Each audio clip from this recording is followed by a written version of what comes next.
नमस्कार. Pure it हप्ता बंद मध्ये मी येडे पिंपळाची नाजुका उर्फ निर्मिती सावंत तुमचं सगळ्यांचं मनापासून स्वागत करते. आमच्या येडे पिंपळाची लोक तुम्हाला माहितच आहेत. एक मेकॅनिक आमच्या येडे पिंपळाच्या डॉक्टरांना भेटला.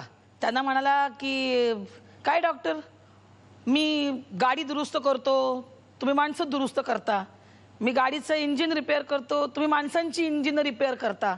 मी दोघांचं काम सारखंच आहे ना, मग तरी पण तुम्हाला समाजात एवढा मान प्रतिष्ठा कसं काय आणि आम्हाला का नाही? डॉक्टर हसले. डॉक्टर त्याला म्हणाले की ठीक आहे, दोघांची कामं सारखी आहेत. डॉक्टरांनी गाडी चालू केली. म्हणाले कर आता ही गाडी माझी दुरुस्त कर. तो मेकॅनिक म्हणाला की हो पण ती बंद तर करा, मग दुरुस्त करतो. डॉक्टर म्हणाले तेच तर फरक आहे आपल्या दोघांमध्ये. तुम्ही गाडी बंद करून ती रिपेअर करता आणि मी जर माणसं बंद करून रिपेअर करायला गेलो तर काय होईल? हा फरक आहे तुमच्यात आणि आमच्यात. म्हणून आमचा मान आणि आमची प्रतिष्ठा वेगळी आहे. आता तुम्ही म्हणाल की ही एवढं डॉक्टरांचं कौतुक काय इथं करत बसलीये, तर आज इथं आपल्या प्युअर इट हप्ता बंद मध्ये 3 डॉक्टर आलेले आहेत. तर आता येत आहेत डॉक्टर संजय देशपांडे.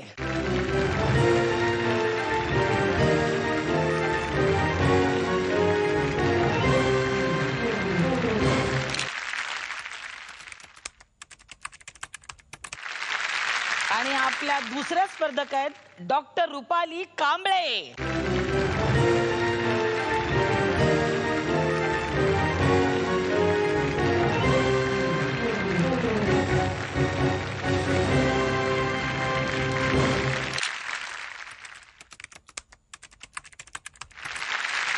आणि या पुढचे स्पर्धक आहेत डॉक्टर राजेश खैरनार.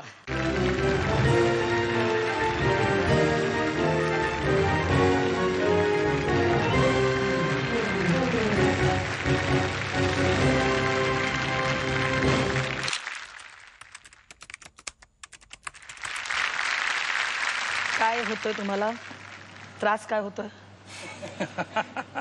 कसं वाटतंय? काय बीपी वाढल्यासारखं वाटतंय? मला बघितल्यावर वाढलं? काय काय होतं? समोर डॉक्टर असले की असले प्रश्न डोक्यात येतात. ठीक आहे, मी आहे ना इथे. मी तुमचं बीपी नॉर्मलला आणणार आणि असे छान हसत खेळत आपण प्युअर इट हप्ता बंद खेळूया. तुमच्यामुळे आम्ही खूप वेळा हसलेलो आहोत. हो, खबरदार मी खूप वेळा पाहिलाय. बरं. आणि डॅम इट अजून ते नक्की होतं. मला वाटतं आजही मी इथे तो प्रयत्न करीन तुम्हाला रिलॅक्स करायचा आणि खूप छान तुम्ही खेळाल अशी मला अपेक्षा आहे. डॉक्टर संजय देशपांडे जी. कुठून आलात तुम्ही? मी कोल्हापूरवरून आलो. बरं. मी ऑर्थोपेडिक सर्जन आहे. हां. आणि मी डी.वाय. पाटील मेडिकल कॉलेज जे आहे तिथे मी प्रोफेसर आणि हेड ऑफ द डिपार्टमेंट म्हणून काम करतो. म्हणजे तुम्ही हाडाचे डॉक्टर आहात? हाडाचे डॉक्टर. हाडाचे डॉक्टर आणि हाडांचे डॉक्टर आहात दोन्ही. बरं बरं. आणि किती कर्ज घेतलं होतं तुम्ही? 12 लाख घेतलं होतं. 90,000 फिटलंय. पण आपली इथली मर्यादा आहे 10 लाखांची, त्यामुळे आज तुम्ही इथे 10 लाखांसाठी खेळताय. जी. कोण आले तुमच्या बरोबर? माझ्यासोबत सौभाग्यवती आलेत. नमस्कार वहिनी. तुमचं आमच्या प्युअर इट हप्ता बंद मध्ये जोरदार स्वागत. Doctor Rupali Kamble. Yes ma'am. म्हणजे मी तुम्हाला मॅम म्हणायचं खरं. बोला, कुठून आलात तुम्ही? मी इचलकरंजी शहरातून आलेले आहे, जिल्हा कोल्हापूर. आणखी आता सध्या मी संजीवनी हॉस्पिटल इथं मेडिकल ऑफिसर म्हणून काम करते. बरं. आणि विशेष म्हणजे दोघांच्या पेक्षा खूप खूप लहान आहे वयाने आणि सगळ्याच गोष्टींनी. तरी म्हणजे सगळ्यात जास्तीचं टेन्शन म्हणजे या सेटपेक्षा सुद्धा की बाबा ज्यांना आम्ही सर म्हणतो, ज्यांच्या अंडर आम्ही काम करतो, त्यांच्यासोबत या ठिकाणी आम्ही उभं राहून खेळते, त्याचं खरं तर टेन्शन आलं होतं. पण आता सध्या इतकं रिलॅक्स वाटतं, इतकं सरांनी मला रिलॅक्स केलं की मी त्याचं वर्णन नाही करू शकत. क्या बात आहे. किती कर्ज घेतले तुम्ही? शिक्षणासाठी कर्ज मी घेतलं होतं आणि आता सध्या अमाऊंट 78,000 आहे. 78,261 रुपयांसाठी तुम्ही इथे खेळताय. तुमचं इथे मनापासून स्वागत. थँक्यू. तुमच्या सोबत कोण कोण आले? माझ्यासोबत आई, बाबा, आजोबा आणि 2 भाऊ. नमस्कार आजोबा. आणि डॉक्टर नमस्कार. राजेश खैरनार. Yes. नमस्कार. नमस्कार. तुम्ही कुठून आलात? मी नाशिकहून आलोय. नाशिक जवळ विल्लोळी म्हणून छोटंसं गाव आहे, हा हा. त्या ठिकाणाहून मी आलो. म्हणजे तुमचं स्वतःचा दवाखाना वगैरे असं हो, आहे माझं का? स्वतःचं हॉस्पिटल आहे बरं. आणि तिथेच रेसिडेन्स आहे. 24 आवर्स मी हॉस्पिटल चालवतोय. आणि किती कर्ज घेतलं होतं तुम्ही? 5,75,000 खर्च काढलेला आहे.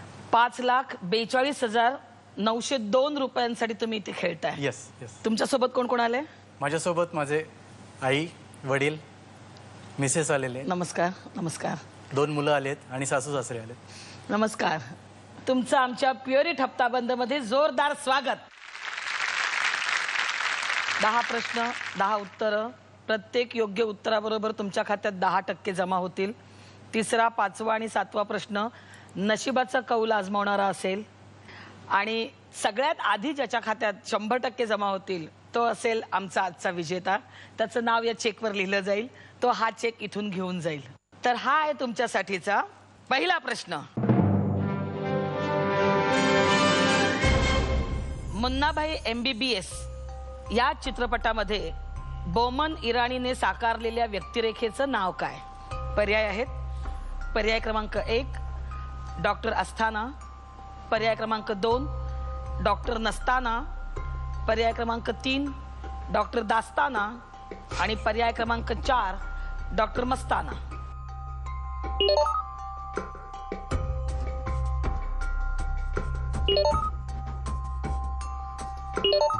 तिघांनी उत्तर डिपॉझिट केलेली आहेत. काय उत्तर दिले संजय? डॉक्टर अस्थाना. सिनेमा पाहिला हा? G. अस्थाना. हा पाहिला होता सिनेमा? खूप वेळा. कारण का तो MBBS म्हणून? नाही, त्याचा एकंदरीत पेशंटच्या मानसिकतेकडे बघण्याचा दृष्टिकोन मला खूप प्रॅक्टिकल वाटला.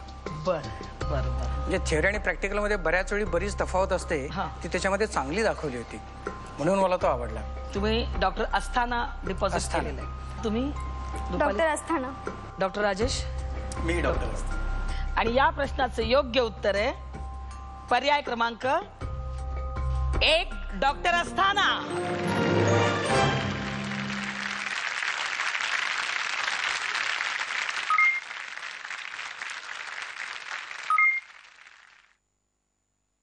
तिघांच्याही खात्यात 10% जमा झालेले आहेत. खरं तर आमच्या कॉम्प्युटर मामांनी खूप सोपा प्रश्न विचारला होता. 3 डॉक्टर इथे असताना डॉक्टर असतानाच असणार ना उत्तर. तर आता जाऊया आपण दुसऱ्या प्रश्नाकडे. आणि हा आहे तुमच्यासाठीचा दुसरा प्रश्न. जगामध्ये कोणती भाषा सर्वाधिक प्रमाणावर बोलली जाते? पर्याय आहेत. पर्याय क्रमांक 1 इंग्लिश, पर्याय क्रमांक 2 चायनीज, पर्याय क्रमांक 3 स्पॅनिश आणि पर्याय क्रमांक 4 अरेबिक.